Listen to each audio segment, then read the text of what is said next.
I'm actually quite thrilled to be here this morning. I come bearing some very good news on behalf of our government's commitment to science and technology and innovation and commercialization of the discoveries of that research, that science and technology. Recently, as many of you will know, Canada introduced its budget. This is our Economic Action Plan 2012. It is our plan for jobs, growth, and long-term prosperity.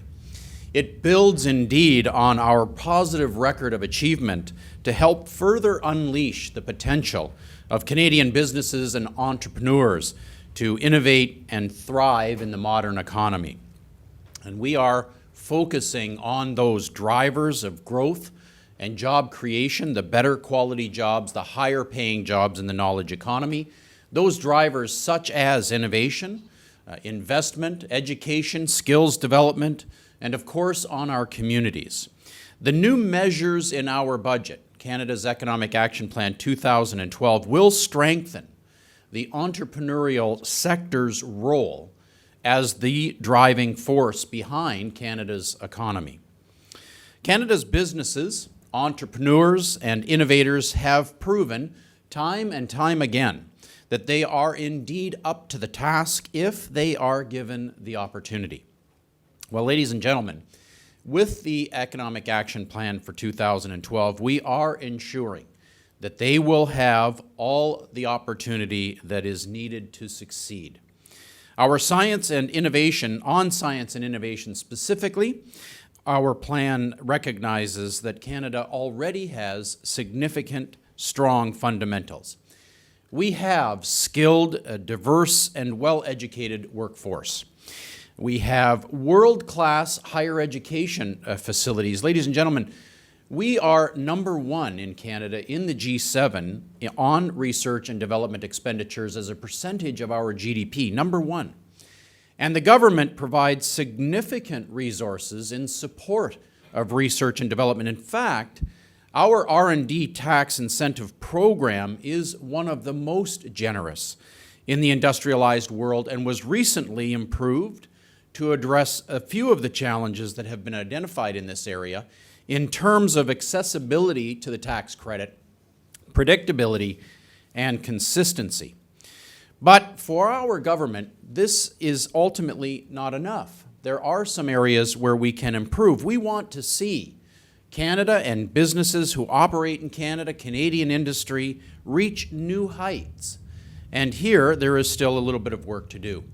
In particular, Canada continues to lag behind peer nations in terms of our overall innovative performance. For instance, we perform poorly when it comes to private sector investment in R&D and to the commercialization of research into products and processes that create high-value jobs and economic growth, and that's very important to us.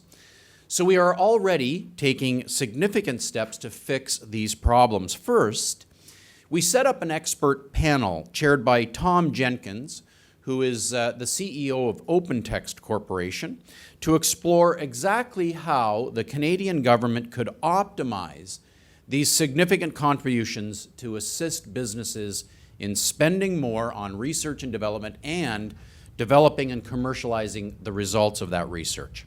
And now we are responding to the panel's recommendations through investments in more education and training, basic, all the way through and beyond applied research, financial opportunities for businesses with the potential to become globally competitive, and linkages, partnerships, collaboration between public research and market needs.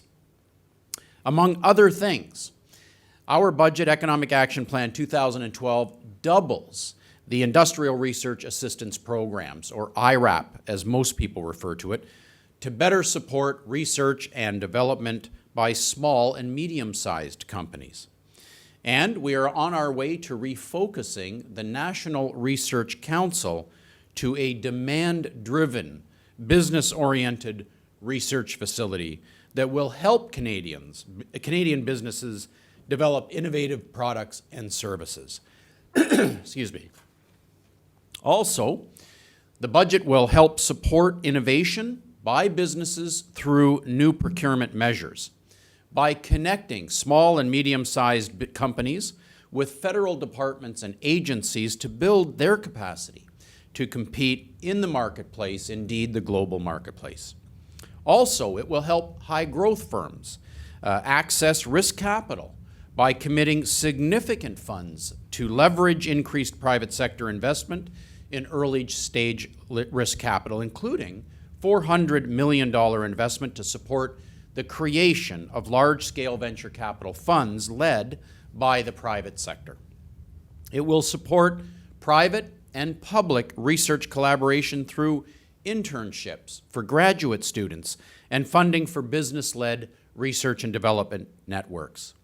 And as I mentioned earlier, it will streamline and improve the SHRED program, the Scientific Research and Experimental Development Tax Incentive Program, and invest those savings in direct support for our businesses to reinforce and better improve business innovation in Canada. Now, ladies and gentlemen, the focus of your conference today is obviously on health and life sciences, so let me talk about a little bit about what the government has done and our commitment to supporting this sector of Canada. Our country, as many of you would know, ranks in the top 10 worldwide in terms of biopharmaceutical research output and scientific input. Canada is home to groundbreaking biopharmaceutical research in key areas such as oncology, neuroscience, infectious diseases, vaccines, genomics, and stem cell research. Canada's extensive network of academic institutions conducting biopharmaceutical research includes 17 medical schools, some 45 groupings of academic healthcare organizations, and close to 14,000 world top knowledge researchers. Moreover, there are 17 centers established in the life sciences sector through the networks of centers of excellence. They have a suite of programs that focus on the biomedical-related research and development. This funding for research partnerships is being met with strong interest by the private sector, I'm very happy to say. And now we are seeing the fruits of this kind of research. In 2010-11, there have been more than 10 licensing deals negotiated between Canada Life Sciences companies and global firms, ranging from $60 million to $300 million in value. And our small and medium-sized enterprises are showing signs of success. Whether it be licensing deals for Zymeworks or Xenon in Vancouver, or the recent FDA approval of Theratechnologies for Agrifta, a treatment for HIV-associated lipodystrophy. Our government, ladies and gentlemen, and I'm happy to say that I'm very proud to be part of the supporting mechanisms in such a great deal of success. Health and life sciences, in fact, is one of the 4 areas of priority that we have identified and laid out in our National Science and Technology Strategy. Now, this strategy was tabled by Prime Minister Stephen Harper in 2007 and has helped guide a succession of considerable investments in S&T, not to mention $5 million in 2009 to create the Ivey Center for Health and Innovation and Leadership. And I should just stop there for a moment and applaud the great success and fine work of the center, who have done very, very well in a relatively short existence. Today's important gathering builds on the center's annual global conference, which I understand has been held, it says every November in my speech, but this isn't November the last time I looked. My staff don't tell me everything, but I'm guessing by the weather it's not November.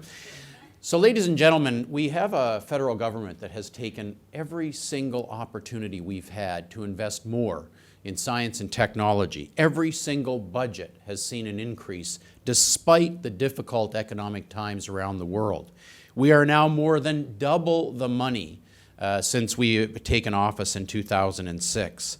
And we have significant support for science and technology in the health and life sciences sector. For example, $15 million annually from budget 2012, starting in 2012-13, for the Canada Institute's of health research, $60 million for Genome Canada to launch a new applied research competition in the areas of human health and for other things. $6.5 million specifically over 3 years to McMaster University to undertake a research project aimed at promoting cost-effective healthcare, and efforts to more quickly give doctors and patients access to drugs that have already passed a rigorous safety review, including removing the parameters and requirements for regulatory amendments to declare prescription status for a new drug or to switch their status from prescription to non-prescription. Now, in addition to these significant investments, since 2007, our government has invested more than $277 million in stem cell research and regenerative medicine through the Canadian Institutes of Health Research and the Canadian Foundation for Innovation. These investments are really helping to develop and attract some of the brightest minds on the planet to Canada and keep the brightest minds we already have. We now have in Canada a brain gain we're very proud of.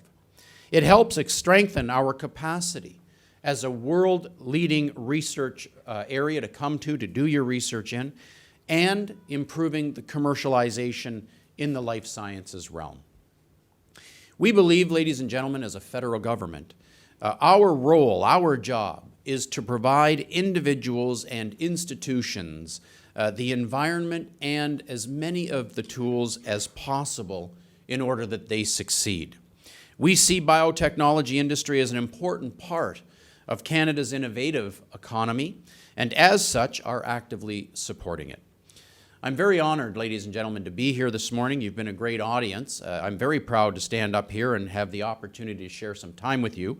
I must admit I'm a little bit nervous. I speak in the House of Commons all the time, so I'm not used to speaking to a live, attentive audience. But I can tell that events like today's conference, working together as the esteemed colleagues that you are, to discuss and learn about things that work and perhaps some things that do not work, so that innovation can succeed in bringing ideas to market. This clearly is not just for our economy, but we need to understand the significant connection between science and technology and our economy. This not only provides, as we bring these ideas to our factory floors and then get them out to the markets of the world, absolutely, that creates job and economic growth in Canada. But it also allows for a better quality of life for people around the world. We have a responsibility to make sure we get to market those discoveries to indeed create jobs and economic growth at home, but to improve the quality of life for people all around the world. I understand from looking at your schedule early this morning that you have a very fulsome and interesting day. I wish you all of the best in lively discussions. Dig deep, find out the answers, and then call me. I won't keep you any longer, but again, let me thank you for your attention this morning and good luck with your conference.